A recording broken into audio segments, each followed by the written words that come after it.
وَلَقَدْ يَسَّرْنَا الْقُرْآنَ لِلذِّكْرِ فَهَلْ مِن مُدَّكِرٍ۔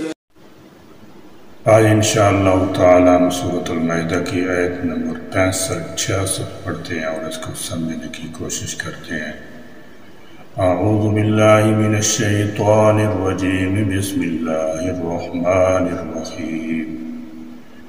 وَلَوْ أَنَّ أَهْلَ الْكِتَابِ آمَنُوا وَاتَّقَوْا لَكَفَّرْنَا عَنْهُمْ سَيِّئَاتِهِمْ وَلَأَدْخَلْنَاهُمْ جَنَّاتِ النَّعِيمِ۔ وَلَوْ اور اگر أَنَّ یہ کہ اہل الکتاب اہل کتاب آمنوا ایمان لے آئیں۔ اہل کتاب سے یہاں یہود و نصارہ دونوں فریق مراد ہیں۔ یہاں اہل کتاب کو حضرت صلی اللہ تعالی علیہ وسلم پر ایمان لانے کی ترغیب دی گئی ہے، اور ساتھ ہی ایمان لانے کی صورت میں انہیں بشارت اخروی بھی سنائی گئی ہے۔ وَاتَّقُوا اور تقوی اختیار کریں، لَكَفَّرْنَا تو یقیناً ہم دور کر دیں گے، عنہم ان سے، سیئاتہم ان کی برائیاں، یعنی وہ ایمان جس کا مطالبہ اللہ تعالی جل شانہ کرتا ہے، ان میں سب سے اہم محمد الرسول اللہ صلی اللہ تعالی علیہ وسلم کی رسالت پر ایمان لانا ہے، جیسا کہ ان پر نازل شدہ کتابوں میں بھی ان کو اس کا حکم دیا گیا ہے۔ اتقوا اور اللہ تعالیٰ کی معاصی سے بچتے، جن میں سب سے اہم وہ شرک ہے جس میں وہ مبتلا ہیں۔ وَلَأَدْخَلْنَاهُمْ اور ہم ضرور داخل کریں گے ان کو، جنات النعیم نعمت والے باغوں میں۔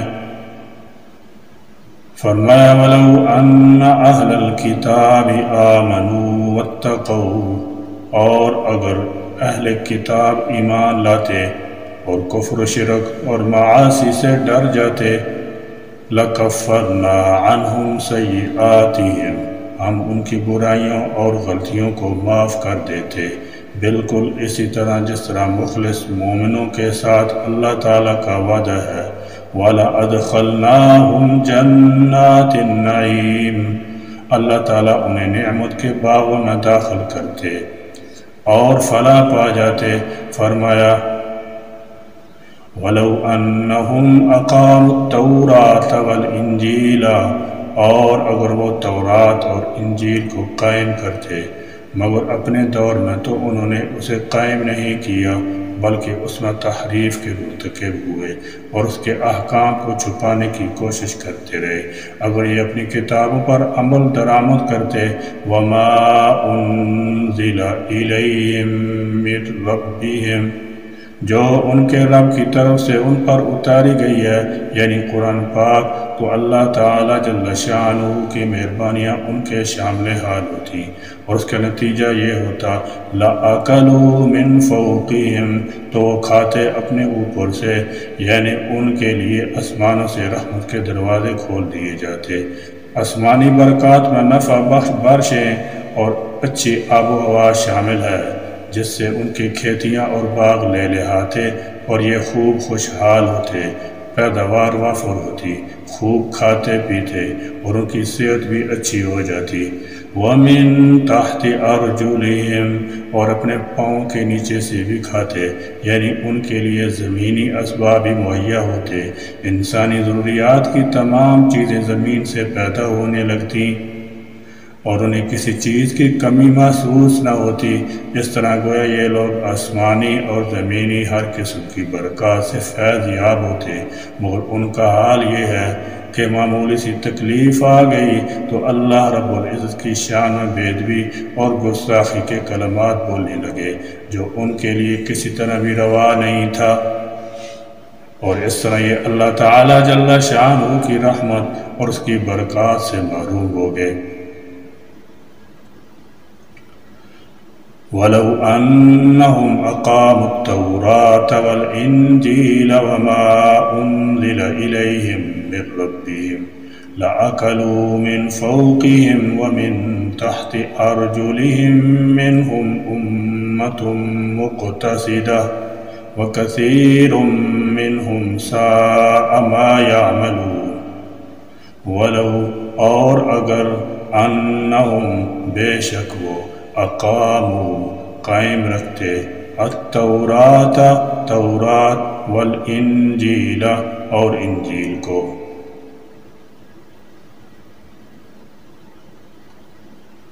وما اور جو کچھ انزل نازل کیا گیا الیہم ان کی طرف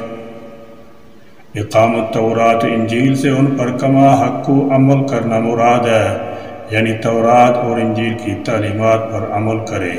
اللہ تعالیٰ کی توحید پر ایمان لائیں غیر اللہ کی نظر و نیاز اور شرک فی تصرف سے احتراز کریں تورات اور انجیل کے پابند رہنے کا مطلب ہے ان کے ان احکام کی پابندی ہے جو ان میں انہیں دیے گئے تھے اور انہی میں ایک حکم آخری نبی پر ایمان لانا بھی تھا اور وما انزل سے مراد تمام آسمانی کتب پر ایمان لانا ہے جن میں قرآن کریم بھی شامل ہے مطلب یہ ہے کہ یہ اسلام قبول کر لیتے من ربہم ان کے رب کی طرف سے لَأَكَلُوا تو وہ کھاتے من فوقہم اپنے اوپر سے ومن تحت ارجلہم اور اپنے پاؤں کے نیچے سے یعنی اوپر سے کھیتی کا فائدہ پہنچانے والی بارش بھیجیں گے اور نیچے سے زمین خوب پیداوار دے گی نیچے سے رزق پانے میں زرعی پیداوار کے علاوہ زمین کے اندر پائے جانے والے قدرتی وسائل سونا چاندی لوہا پٹرول اور گیس وغیرہ سب شامل ہیں منہم ان میں سے امتن ایک جماعت ہے مقتصدہ سیدھی راہ پر میانہ روی پر جیسے حضرت سلیمان فارسی حضرت عبداللہ بن سلام اور شاہ بش نجاسی وغیرہ رضی اللہ تعالی عنہ وکثیر اور زیادہ لوگ منہم ان میں سے لیکن ان کی اکثریت نے ایمان کا یہ راستہ اختیار نہیں کیا اور وہ اپنے کفر پر مصر اور رسالت محمدی سے انکار پر اڑے ہوئے ہیں اسی اصرار اور انکار کو یہاں برے اعمال سے تعبیر کیا گیا ہے درمیانی روش کی ایک جماعت سے مراد عبداللہ بن سلام رضی اللہ تعالی عنہم جیسے 8-9 افراد ہیں جو یہود مدینہ میں سے مسلمان ہوئے تھے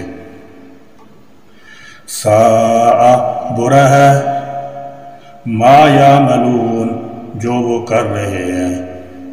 اگرچہ یہ خطاب ظاہر اہل کتاب کو ہے جس میں یہود و عیسائی مخاطب ہیں تاہم یہ حکم عام ہے یعنی کوئی بھی امت جو کتاب اللہ پر سچے دل سے پوری دیانتداری اور ایمانداری کے ساتھ عمل پیرا ہوگی اس پر اوپر سے ابر رحمت برسے گی نیچے زمین سے پھل اور میوے بکثرت پیدا ہوں گے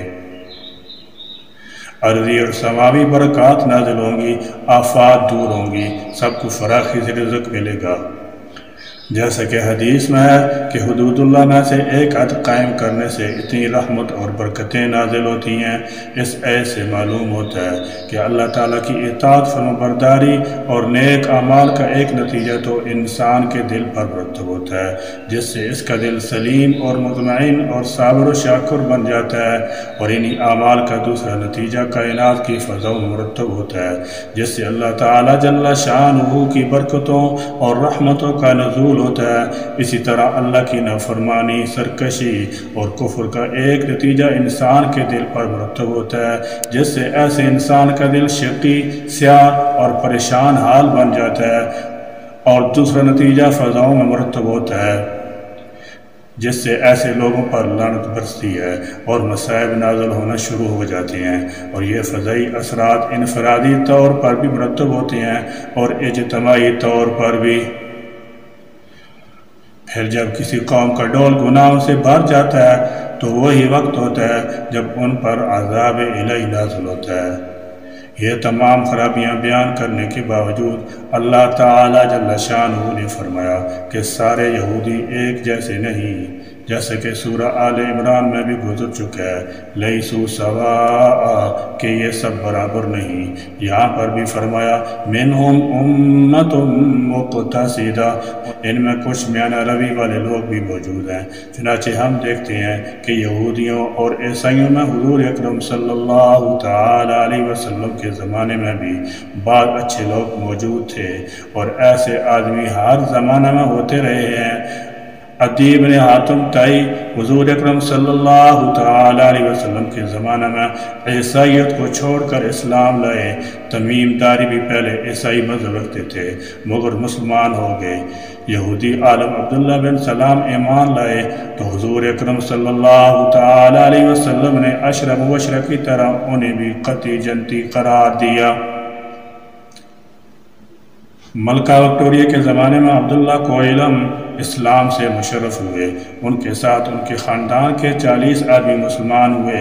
آپ پر انگریزوں نے مقدمہ قائم کیا اور بڑی بڑی اذیتیں پہنچائیں مگر آپ کے پائے استقلال میں لغزش نہ آئی۔ جرمنی کا یہودی لیوپولڈ اسلام لایا جس کا اسلامی نام محمد اسد رکھا۔ مقصد یہ کہ ہر دور میں صاحب فہم فراست لوگ موجود رہے جنہوں نے اسلام کی حقانیت کو تسلیم کیا،